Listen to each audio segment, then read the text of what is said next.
Today on Smacky's Garage, we're going to be talking about 6 mistakes to avoid when looking and purchasing a new project car.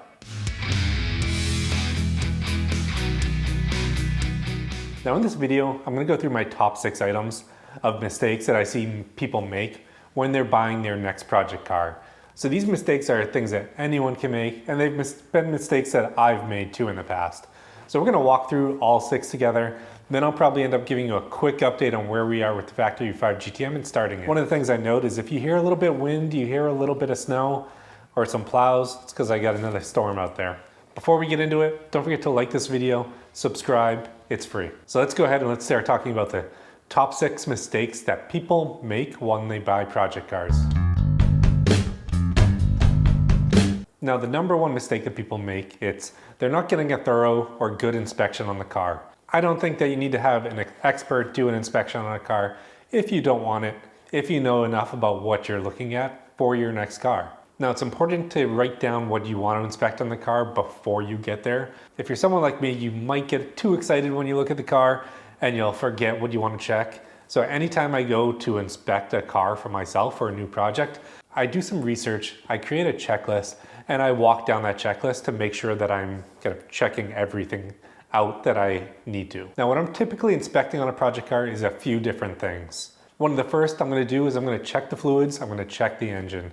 I want to make sure that the fluids are okay, that oil's not running low, there's nothing that's undisclosed by the seller, and I'd kind of walk through the engine oil. If you can get to the transmission fluid, I'd look at the electrical wires on the car to make sure that there are no mice nests.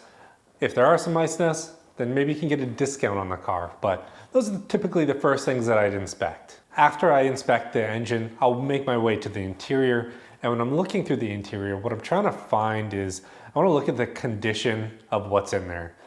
Now if you look at a car like a 69 Mustang, the original interiors are typically a lot better than the reproduction interiors. Knowing that, you want to try to find an interior that's as close to good condition as possible, or you want to understand kind of what's available on the market for replacements. If you're looking at newer cars and the interior is not in great condition, it could be very expensive if you want to go back to stock and make it right or make it near perfect. Now after I do the interior, I'll start looking at the body of the car, and while I'm looking at the body of the car, I'm going to look to see if I can see any rust on the car. I'll typically look at the bottom of the rocker panels, kind of low on the car, maybe some places where water could pool up, and look to see if there's any bubbling in the paint or any holes. After that, I'll typically look around the body lines to see if there's any dents that are easily seen and try to figure out kind of what happened. Then I'm going to look around the car for some Bondo, and I'll typically ask the person, hey, has there been any accidents on this car? Has there been any body work done? On most cars, it's kind of hard to see if any body work's been done. If it's shabby bodywork, then it could be easy to pick out. If a poor job was done with Bondo, I'll look around the body of the car and I'll see if I can see any pinholes that are in the paint, which is potentially some issues with the Bondo underneath the paint. You can buy specialized tools, such as something to measure kind of the thickness of the paint, which would tell you the thickness of kind of the Bondo to the paint to the body, but I don't go that far. While I'm inspecting the car, I'll also look at the VIN numbers on it. You know, it's important to make sure that your VIN numbers on the car match what's on the registration and the title that you're going to get from the buyer. VIN numbers are typically on the windshield, they're somewhere else on the body, and they could be in multiple places on the body. Now the last inspection I do is an inspection while driving the car. I think it's critically important to drive a car if you can, because you can learn a lot by the noises that you're going to hear, learn about the braking system, and kind of how everything is working together. Now the next mistake I see people make is a lot of people like to get in over their head on projects. You know, if you haven't done a project car before, it's easier to start off with something that's kind of needs a little bit less work than something that needs a lot of work to see how long it actually takes to get some of the stuff done. A good example is on this Factory 5 GTM over here. It took me quite a while to get it started, and I'm kind of delayed right now by weather. But you know, my original plan was to have it running the end of December, January 1st. I ran into some issues with essentially supply chain issues, not being able to get some parts, having to fix some things I did not expect. So it's kind of backed me up kind of extended the length of the project than I wanted. So while looking at the car that you're going to be doing as your next project, make sure that you're not getting too far in over your head. Make sure you have the time and space to work on it. Now, the next mistake I see a lot of people make is not having a good support network for information on the car you're purchasing. Now, if you're purchasing a project car, there's a good chance that a lot of the information that you need for it is online. I'd really recommend kind of looking at a few different areas for making sure that you have that support network to help you out. I think having family, friends, and picking out the online forums that you're going to use for questions is critically important. There are a lot of projects on cars that require more than one person or a special set of tools, so you want to make sure that you have that support network set up to help you on the car. The next trap I see people fall into is not understanding the titling and registration process in their state, as well as the state that they're purchasing the car from. A good example is the state where I live, every car needs to have a title. If you don't have a title and you purchase it and there's a lost title, you get a bonded title, which means you're forking out money to make sure no one comes to claim the car. A lot of states don't require titles for older cars, which can make it a little bit of a headache if you're bringing it into the state that you live into. A good example is if I'm buying a car out of state where the state doesn't require the vehicles to have titles, but they do have registrations, I can use the registration of the previous owner to bring it into the state and then to title it in my state.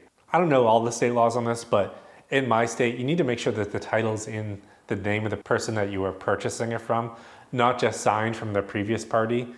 I think we actually have laws that say that it can't be kind of sitting in limbo for more than 10 days without having been transferred over. So that could cause some issues with titling it the next time. So it makes things more complicated. But by understanding the titling and registration process in your state, it'll make things much easier when you go to purchase the car. You can make sure everything's buttoned up and understand if you're getting into a headache before you get the car home or before you purchase it. Now, another mistake I see a lot of people make is not having the right skill set to fix the car that they are buying. Now, if you're going to buy the car and you know you don't know how to do bodywork and you want to learn it, that's completely fine. But if you're buying a car that needs a paint job, you have an idea of you want it to look good, but you don't know how to do paint work, do some research beforehand to make sure you know what you're getting yourself into. It's the same thing with electrical work. You know, a lot of people don't like to do electrical work, but if you buy a car with some electrical issues, you're going to end up having to do it. So that goes back to having that good support network, or it goes back to making sure that you are ready and willing to learn things that you haven't known in the past. Now, the last item that I see a lot of people have issues with is purchasing a car and thinking it's going to be an investment. Now, a lot of people buy a car and say like, oh, that only needs a few $1,000s of work. But they forget to take into account their labor, the effort that they have to put in.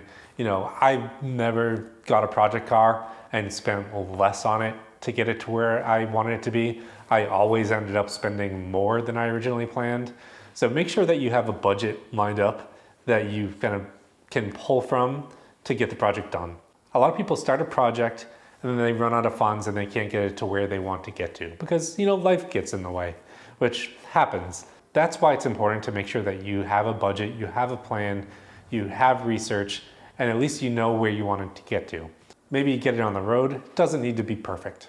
Now, those are the top 6 mistakes that I see people make when they buy their project cars. Now let's go ahead and take a look at the Factory 5 GTM here and look at what's left to get on this project car before I push it out and start it.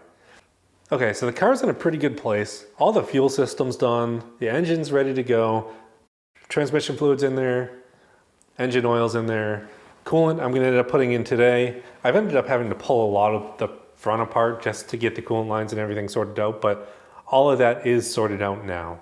Where the car is right now, I'm ready to kind of push it out and start it. Now, if it doesn't stop snowing and get a little bit warmer so I can start this, I'm going to continue buttoning up a few different things on the car, but then I'm going to kind of work back onto working on the 69 Mustang to get those projects done. I really can't wait until summer comes and spring comes where I can actually take the cars to show and start driving them again. So thanks for tuning in to Smacky's Garage this week. Hopefully we'll get one of these outside and running in the next few weeks, or the snow stops so we can actually enjoy our cars up here in New England.